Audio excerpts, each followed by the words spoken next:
Did you know that embracing your personal story can significantly impact your business success? Studies show that entrepreneurs who authentically integrate their personal experiences into their brand narrative tend to build stronger connections with their audience, fostering trust and loyalty.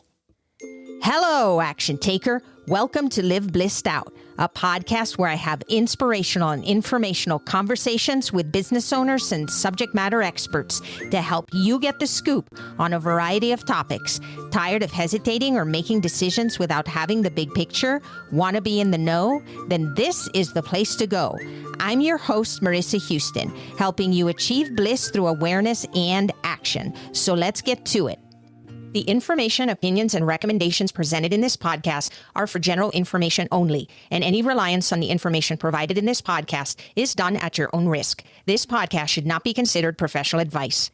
In this episode, Jenn Malecha is on a mission to help career-driven, results-focused functional health entrepreneurs make $5K or more per month quickly and to find their ideal clients by providing a start-to-finish approach to building, pricing, and selling packages for health practitioners who want to practice virtually. Through her Holistic Health Boss health coaching brand, she also supports busy, health-minded professionals in taking back control of their health by giving them access to the right lab tests and resources so they can find the missing pieces of their health puzzle, actually fix what is wrong, and get back to feeling like themselves again. Jenn, it's so great to have you on the show. Thank you for being here. I'm excited to be here and share some of this powerful information around personal story and how we can really utilize it to connect with people and deliver incredible value and build businesses and brands with it, essentially. Me too. And I don't think that anybody listening today is going to deny the fact that stories are very powerful. But I think what makes it something that is difficult for us to do is that we don't know how to share stories. You know, a lot of us might think, I don't have an interesting story. I don't really know how to go about doing that. I am excited to learn and share what you know with our listeners as well. I am excited to share too, because the truth is that we all have a story, and our story is actually what makes us really unique in our field, in our area of expertise or our industry. And it's what helps to connect us with people, to be approachable and personal and feel like we're actually in integrity with what it is that we're trying to provide or sell or market or do, right? Absolutely. And I wanted to ask you this question right off the bat. I feel like people don't like sharing stories because they say, I'm not a good storyteller. I know a lot of good storytellers that just draw you in, and I don't know how to do that. Is there like a secret sauce for people to have a better understanding of how they can go about sharing their story without sounding like it's all about me? Yes. I mean, well, let's just let go of kind of the imposter syndrome around it of having to be a writer or a good storyteller or, somebody who is able to basically write a movie of sorts, right? Like that's not the level of expertise that we have to have around story.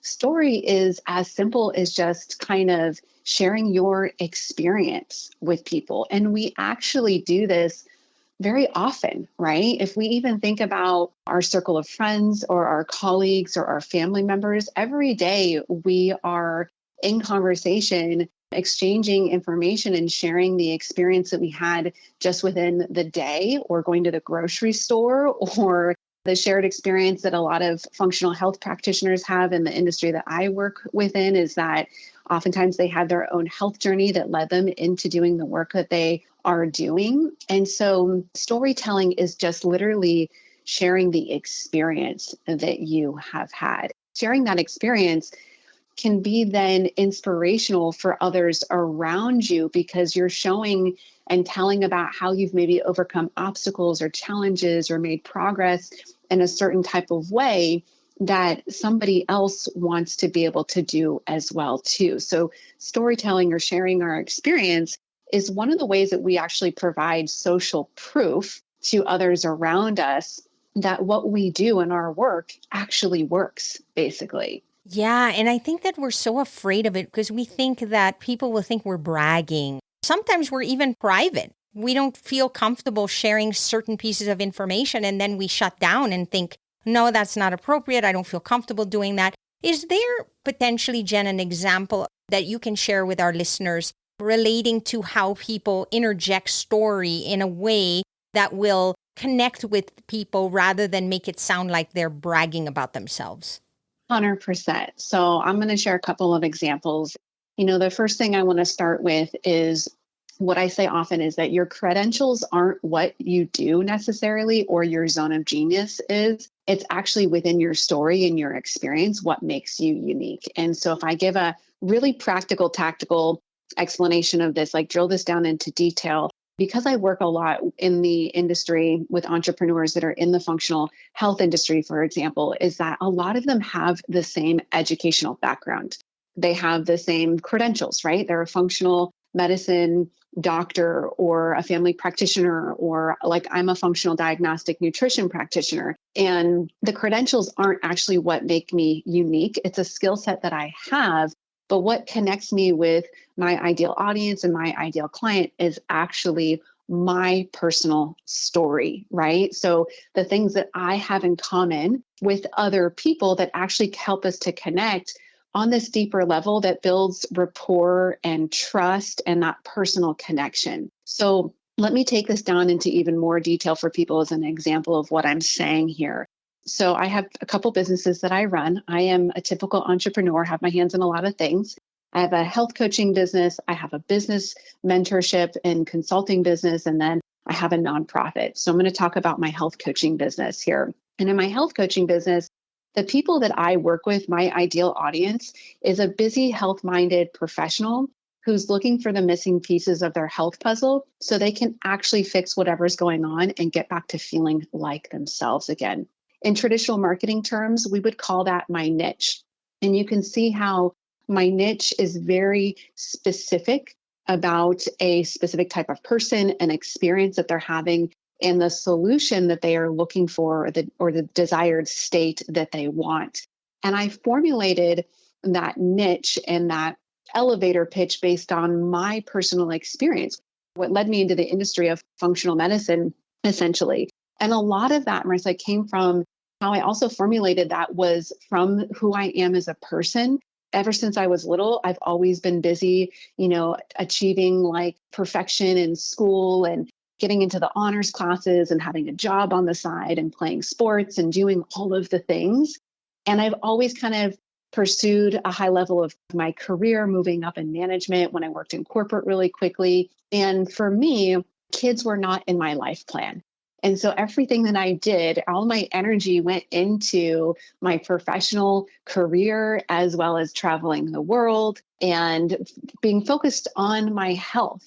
And so because I share who I am, I show up authentically in the world, I tend to attract those same type of people as well too. And we work really well together because there's a personal connection. I have an intimate understanding of what their life is like because we live a very similar life, versus the opposite of that is a practitioner who has the same credentials as me, who's also a functional diagnostic nutrition practitioner, but their life experience is they're a parent. They have 3 kids or whatever. And so they've had a different life experience that makes them relatable to other people out there who are parents and have kids. And that way they get to use their unique skill set in a way that helps that person navigate life and their health to achieve their goals. It's, really challenging for me. And I typically don't work with people who are parents because I don't understand that experience in life because I don't have kids, right? So I don't have the expert skill set about being a parent to help them maybe navigate life best around having to cook 3 different meals for dinner because the family all has different unique needs, versus a health practitioner that is a parent that can relate to that actually has a unique experience, a story, and a set of skills to help that person better than I do. Yes, it's so true. And it's really just a common connection. So they can relate to you as much as you can relate to what they're going through. And so having that same common experience, it really makes a difference. In fact, as you were saying all these things, the thing that came to my mind when you were talking about what you've been through is you are a high achiever. And so it seems to me like you would attract other high achievers because they kind of have that same thought process. And when they look at you, they go, she gets me.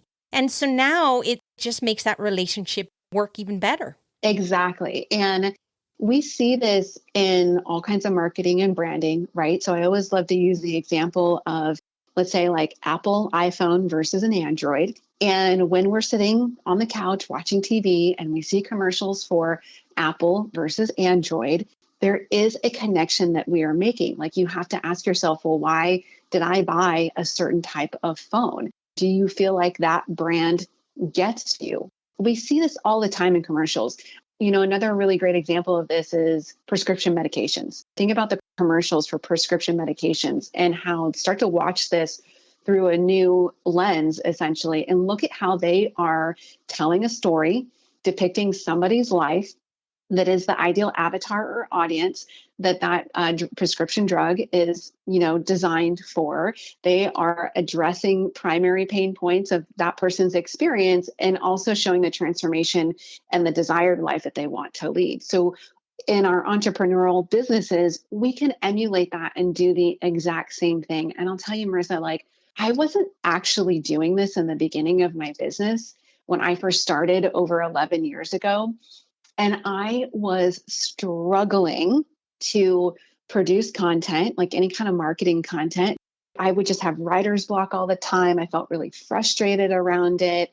And the content that I was producing actually wasn't like grabbing people's attention or engaging. It wasn't getting the results. And the problem was that I was trying to just deliver a ton of data information to people around health. I was also trying to provide information that I thought that should be providing or that I thought what other people should be doing. And when I really took a step back and decided just to show up more authentically and write about my experience and write about things that lit me up or that I thought were important, that's when I started to actually get more engagement from the content that I was producing. And it was so much easier to produce the content. There wasn't any like resistance to it or energy exhaustion around it. Because I work with a lot of health professionals, a lot of them get really overwhelmed with the idea of creating social media content or blogs or newsletters because they feel this need that they have to do a ton of research in order to be super informative and data driven. And the reality is that that's not actually what captures people's attention or provides value. Oftentimes it repels them because it's information overload that they can't necessarily relate to. And this happens in all other industries, right? Like we get, super nerdy about the work that we do, and then we kind of vomit all of this like technical jargon that doesn't land with the average person. It's so true. And we feel like we have to cover every element. And Jenn, I find this thing happening particularly with websites. You know how you go to a website and then it's like all this tiny text and it's just pages and pages of information. And a lot of it is jargon that I don't even understand. And the only thing I'm looking for when I'm in there is, can they help me with X? I have this problem. You mentioned the word pain point. The reason they're reaching out to you or anyone else is because they're trying to solve a problem. And you're not necessarily going to solve every problem per se. There's a particular problem they're looking for, and they want to know, are you the right person to help me? And spewing out all this information is confusing. And to your point, what'll happen is people get frustrated because there's too many decisions to make, and then they leave and they forget all about it. And that doesn't do them or you any service. Exactly, right? It's like we're speaking different languages that they can't understand. Like I always say, when people ask me what I do, I don't say I'm a functional diagnostic nutrition practitioner. That's a mouthful.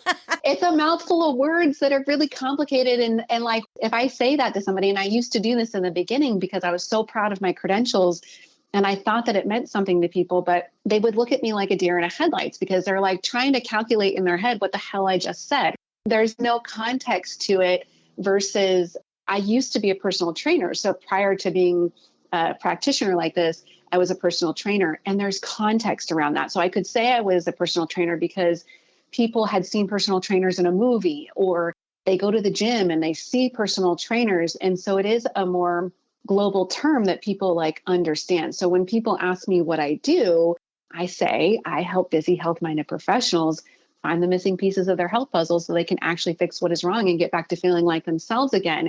All of that is like simple, plain words that the average person can understand. And I'm also describing an experience, and that person can relate to that experience and go, man, I kind of have been feeling like that. Like I haven't been feeling my best. And I keep getting told by my doctor that everything looks fine, but I just feel like there's something missing. Or I've done every diet and exercise regimen out there and I'm not getting the results. And I just feel like I'm missing information and I don't know what that is. So they can relate to that experience and see that I have the solution for that. And so that becomes like the content that goes on the website, like you were saying. We can look at, utilize our story to glean these insights to help us create our elevator pitch. And what I like to talk about is your core marketing message. From that elevator pitch, how do you design 3 transformational statements that actually then kind of explain your method and how you work with people, again, in plain, simple language that they can understand, that's addressing their primary problems or frustrations and leading them to what the solution is. So for example, my first transformational statement is when I work with people, the first thing that I focus on is figuring out what foods are right for their body so it can function at their potential and they can instantly have more energy. Super simple. They can understand that. They feel frustrated around trying every single diet and it's not working. And they want to figure out what foods are right for them and they want more energy. That's the desire. And like the technical aspects of that, what I do behind the scenes is food sensitivity testing and metabolic typing and blending that information to then personalize a nutrition program for them or their food recommendations. But if I used all of that technical terminology, they don't know the value of that. They don't understand what that is or what the context of that is. But I can describe those things in a simple way to help somebody understand what the value is of what I do. Are you searching for a trusted merchant service provider for your business? SG Associates LLC is your partner for quality payment and merchant service solutions. With over 15 years of experience in credit card processing, SG Associates offers merchants the best pricing, products, and customer service available from a payment and solution service provider. Their number one goal is to save their merchants as much as possible on their credit card processing fees. To learn how they can help you, call 1-800-455-5211 or visit sg-associatesllc.com. Exactly. And as you were saying that, I also feel like it's so important to ask questions because there are a million things you can probably help them with. So just like most small businesses, we don't just focus on one thing. There's many things. But what's the one thing that's really troubling them at this moment in time? And then have a dialogue with them about whether or not you're the right fit for them to help them with that particular situation. Because oftentimes they'll reach out to a business and then there's a main reason why they want help. And then apparently that business does not specialize in that or does not even offer that type of assistance. So it's having that conversation and asking the right questions and really honing in on what it is that matters to them, because at the end of the day, it's about them. Exactly. And you're bringing up something that I want to kind of break out here and is really important that story actually helps us with, is that if you look at all of the marketing experts and geniuses out there, like Seth Godin, for example, the truth is that your greatest success as a business is to niche into 3% of the marketplace. And so we have to get super clear on who our ideal customer or client is. And our story helps us to get super clear on who that person is. Because when we're trying to be everything to everybody, we're actually not really showing up 100% for anybody in that respect. And this is a pitfall that so many businesses fall into, is that they are trying to do too much. They're not clear on what it is that they specifically provide value in versus just doing all the things. I learned this concept really early on in my career from the book Good to Great, which I think that every business owner and entrepreneur should read, about some of the big businesses that survived the recession, the economic downturn. And the idea of, and like what they did to help them create that success was actually niching down into 3% of the market, to let go of trying to be all types of products or all types of things to everybody. And so going back to the example that I said earlier, about me versus a practitioner that is a mom, when we really take a look at our story and what is the unique experience that we have had in life, that helps us to understand like the skill set that we have that is most valuable to offer that ideal customer or audience, that person that we are going to relate best to, that is going to help us be more clear in our marketing and deliver the highest quality of value, essentially. Because when we're trying to be everything to everybody, then what happens a lot of times is we are customizing solutions all the time, different offers, packages, which actually is sucking energy out of you and your business. So when we really get clear on an ideal person, your niche, then you are attracting a common person that has common problems that needs similar solutions. And now you can really define your method in the way that you work with people and have a blueprint of sorts around your business where you can establish standard operating procedures because it's a repeatable person that keeps coming in. It's a repeatable process. Now we can template, delegate, and automate things within the business, which helps us to streamline the way that we're working. It helps to free up time, energy, and space so that you can actually scale your business. Like you can handle more volume of people, get your gifts out there in the world, have a greater impact without having to work that much more at it, essentially, right? Or you can have more time to take care of yourself instead of, so many entrepreneurs grind themselves into the ground, getting their business to be successful. And that's because they're spread so thin trying to do so many things. So our story is like the core of our business that helps us to identify that niche area that creates this foundation for us to be able to scale and truly have the impact or deliver the quality of service and experience that we want to people, basically. And I'm so glad you said all this, Jen. I know that a lot of entrepreneurs listening have heard this before. They've been told you got to niche down. You really got to know who you serve and what you're offering. But they hesitate to do it because they're so afraid to turn people away. And they think that it's actually going to cause them to lose business. And it's this debate that goes back and forth. And honestly, I equate it to a classic example, very simple example for people to understand. Would you rather go to a grocery store that is huge and that has a million different things or products to offer, but they're not really known for anything? They just offer whatever because there's always something for everyone. Or would you rather go to one that specializes in something? So for example, maybe you go to a store that specializes in meat and cheeses in a very cozy atmosphere, right? Small and very niche in what they offer. But you know that when you go there, they really offer the best of the best when it comes to that. And there is a space for both.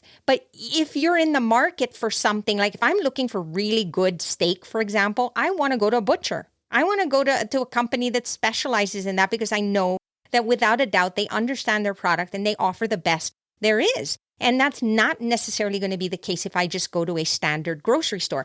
It's not that you're giving up business. It's just that you are getting known to specialize in a particular area that people can relate to. And then what'll happen is you're attracting more of that.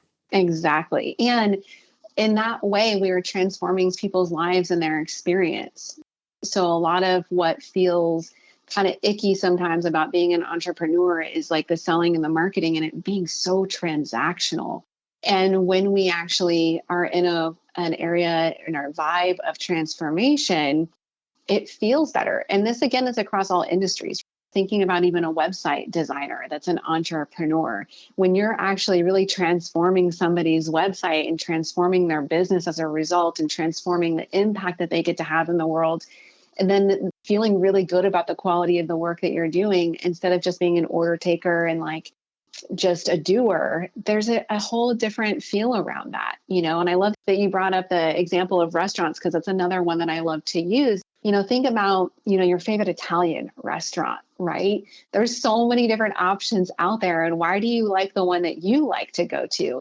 It's because of, maybe the story that's behind it, like the recipes that have been handed down from generation to generation, or that maybe you're Italian and where they're from in Italy is like the same place where your ancestors are from in Italy. And so there's a story and a connection that happens around that, you know?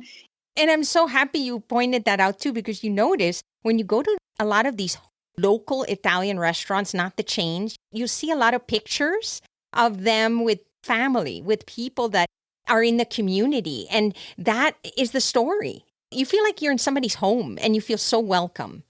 Exactly. It's the quality of the food, but it's also the experience and the vibe that you get. You know, it's like if you went to a restaurant and the food was great, but the experience sucked, the likelihood of you going back to that restaurant is probably pretty slim, essentially, right? Yeah, they have to go hand in hand because no matter how great your story is, if you don't provide solutions or help them with their pain points or provide an overall good product, that's going to be another issue that you're going to have to address because they all have to work together. Yes, exactly. So, Jenn, what's a takeaway essentially that our listeners can get from this conversation that might help them start to implement story in their businesses so that they can connect with the right audience? Yes. Well, one thing I actually want to say to help people connect this from a right brain logical kind of perspective is that there's actually a biological response to storytelling as well too, and this is why it's so effective. So for people who like the data side of things, like this is for you, is that there are research and studies out there that show that people respond and engage more with story formats because story actually helps to release the hormone called oxytocin in the body. There's actually a biological response to this. And because I am a health nerd, I'll just mention that, you know, we can see this back through our ancestors who used to sit around the fire in the evening time and tell stories. So this has been a part of human evolution. Like story has been around for a really long time, and it's how we connect with people. Oxytocin is like kind of this connection, love, trust building hormone that exists in our biology. And so when we provide information in a story format, it helps to release that oxytocin. It helps us to create connection and trust with people. So my tip for people is how can you start utilizing story more is first and foremost is just to sit down and actually allow yourself to write out your story. Think all the way back. Like when I did this for myself, I started all the way back when I was a kid in kindergarten and really thinking about what has my experience through life been. Like, you know, at the age of 5, I would get up at 4:30 in the morning and hop on my bike, ride my little bike, tricycle next to my dad while he would go for his morning run. And that's part of where my health mindedness really started, is that I had a parent that led by that example. And that is something that has been true and carried on with me throughout my entire life. And so then you continue to write through this timeline of your life. And here's the trick about this exercise is that usually the first pass at it is very statistical and like timeline driven. So you might say like, well, in this year, this happened. And then at this point, I was diagnosed with this or got this job. And so it becomes this like timeline of events, which is totally fine. Like, let's get all of that out on paper first. And then what I want you to do is step away. You're going to come back to the story and you're going to take a couple more passes at it. And what I want you to fill in is all the context of like, what were you thinking? What were you feeling? What were you experiencing? If you have specific memories of something that you can then detail out what the weather was outside, what time it was, the room you were in, the clothes that you were wearing, for example. These then start to formulate those little kind of screenshots of our story and our life that we can use in marketing. For example, what I often share is in my health business, again, I'll reference this, is that at one point for me in my story, I was really like struggling to maintain my weight and energy, and I was dieting and exercising and quote unquote doing all the right things, but I wasn't feeling great. I was really frustrated. And when skinny jeans came on the scene, I thought that there was no way in hell that I would ever be able to wear a pair. I loathed my thighs. I hated wearing skirts. And I just thought that I was going to look like a stuffed sausage in a pair of skinny jeans. And this was a real fear that I had because this is the trendy new thing on the market. Everybody's wearing skinny jeans but me. I'm going to be this outcast person. I mean, I literally have had clients that have shown up in my practice, and when we talk about what their goals are, they are verbatim almost repeating those words back to me, having not really ever heard that part of my story. Like I had a client, we sat down and we said, well, what are your goals? She said, I just want to be able to wear my skinny jeans and my tall boots this fall and not feel like a stuffed sausage. And I was like, bing, bing, bing, ideal client right here. Literally, we are one and the same, cut from the same cloth. And I know that I can help this person. I've been there before. The last little thing that I want to say here about story is it helps us to overcome the imposter syndrome, that feeling of, I don't know enough yet to help people or be of service to people. And the reality is that when we are actually authentically and with integrity, just showing up as who we are in the world and sharing our story, you are not going to attract people who are farther ahead of you in their information or knowledge or needs.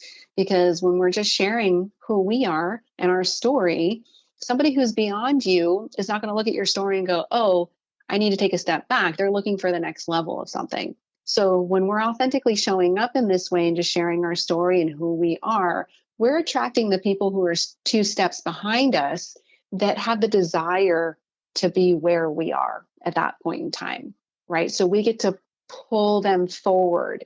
Yes, 100%. And I think that so many of us feel like it's not right. I can't do this yet. I need to take more classes. I need to do more of this. I need to perfect myself. And the reality is you can't get there without taking steps. You have to do in order to get better at it. To your point, you're going to be at a certain level, and then somebody is going to be under that and not know the things that you know, and you'll be able to help them. And then as you progress, you might say, okay, now I want to step it up and move in this direction. Or you may decide you never want to. You want to help those people that are at that level. It's the journey, right? You have to go through the process. Mm-hmm. And the cool thing is that your story will continue to evolve. You will acquire more education or skills as you move through life. That's just part of evolution and being a human. So as you continue to evolve, your story will be too, and you'll share that information, and then you'll, continue to attract people that are at that level that need exactly whatever you have at this moment in time. Yes, this is so helpful. I think there's so many people listening right now that are going to be saying, yeah, I've heard that before. I'm supposed to share stories and I'm supposed to niche down. I'm supposed to do all these things, but it's not for me. But the reality is, it's for everyone. These are elements that we need to incorporate into our lives to be able to help the right people. You breaking this down in such a way that makes it simple for us to understand and also clarify why it's so important is really, really helpful. Jenn, given that, how do people get a hold of you and learn more about how you can help them? Yeah, I mean, I love to share insights and resources, information like this over on Instagram. That's the platform that I am most active on. I have a business coaching Instagram handle over there. It is Health Boss Institute. So you guys can come over and find me and actually my partner in crime, Michelle Bell, over there, where we're sharing information about not only story, but how do you take that story to help you design your offers, automate your business like we talked about today. And we also have our healthbusinessbossinstitute.com as well too. Jenn, I can't thank you enough for being here and sharing this with us. I really appreciate it. And I'm just happy to have had the opportunity to share this with everybody else as well. That's why we do what we do here. It's really about helping other people. We don't know what we don't know. And so I think that they got a lot of key insights from you today, and I'm grateful you're here. Great. Thank you for having me so that we can help inspire other entrepreneurs to be themselves and share the value that they have in the world and have an impact. Thank you, Jenn. That's a wrap for this episode of Live Blissed Out. Thanks to Jenn Malecha for joining us, and thanks for listening. If you have a question or comment for a future episode, all you have to do is go to speakpipe.com/LBOVM or click the link in the show notes to leave a brief audio message. If you find value in our show, please visit liveblисsedout.com to reach out, subscribe, and share on social media. This show is made possible through listeners like you. Thank you. So long for now, and remember to keep moving forward.